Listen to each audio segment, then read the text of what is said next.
So just like before, Ian Rapoport is confirming it. The Colts want Trey Henderickson. I'm sure.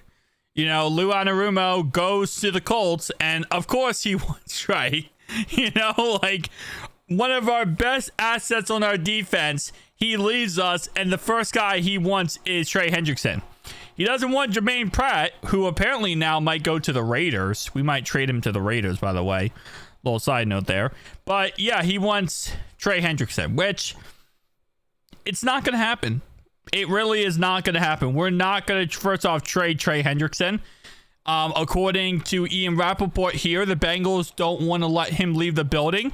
And the Bengals are working to keep him.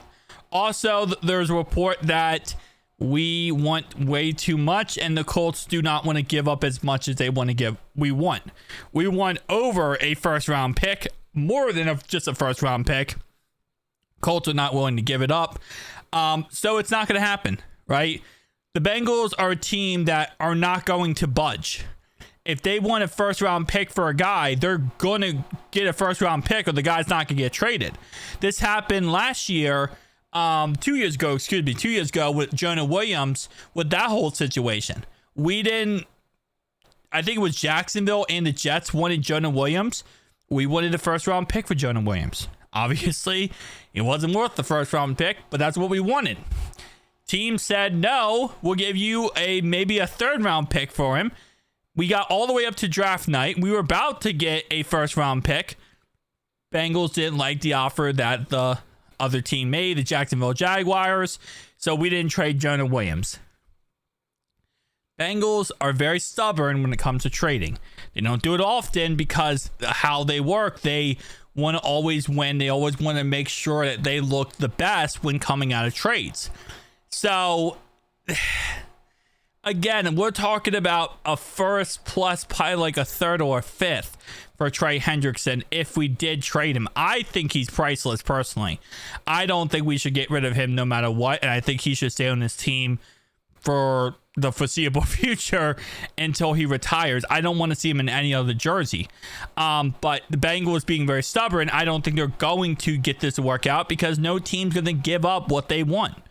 So it's this constant stalemate back and forth. Apparently, we are working to keep him, but what does that even mean? It's a very open-ended statement there because we have been, quote-unquote, working to keep a lot of players in the past, but it's not like we're giving them what they want contract-wise or paying them what they want. We, quote-unquote, work to keep them by, you know, kind of staying firm on the number that we're offering. So, I will still say, I think right now we're going to keep him on his last year of his contract, and then we're going to franchise tag him. That's what I think is going to happen. There's also ties between the Bengals potentially, or remember the Commanders and Falcons are also interested in Trey Henderickson. And listen, I'm sure a lot of teams are. And based on what we understand, all these teams we're talking about, the Colts, the Falcons, the Commanders, they will all give Trey Henderickson exactly what he wants contract-wise. They'll give him the $35 a year for how many years that he wants. The biggest issue is they don't want to give up the draft capital it takes to get him. And at the end of the day, if you don't want to give up the draft capital, then you're not going to get him. It's pretty simple. It's pretty cutthroat at this point. You want him bad enough, then you're going to have to give up the draft capital to go get him. If you don't want to give up the draft capital, then you're not going to get him. And we have all the control because he's on his last year of his contract and we can franchise tag him twice. And it makes realistic sense for how much it costs for us to franchise tag him twice. So it's going to be a forever back and forth because nothing ever is going to happen. Like, I've been saying this since the beginning, and I'll say it again and again. He's not going anywhere. We can get reports every day that this team's interested, this team's interested, this team's interested. It doesn't matter how many teams interested. It doesn't matter how many teams will pay him what he wants.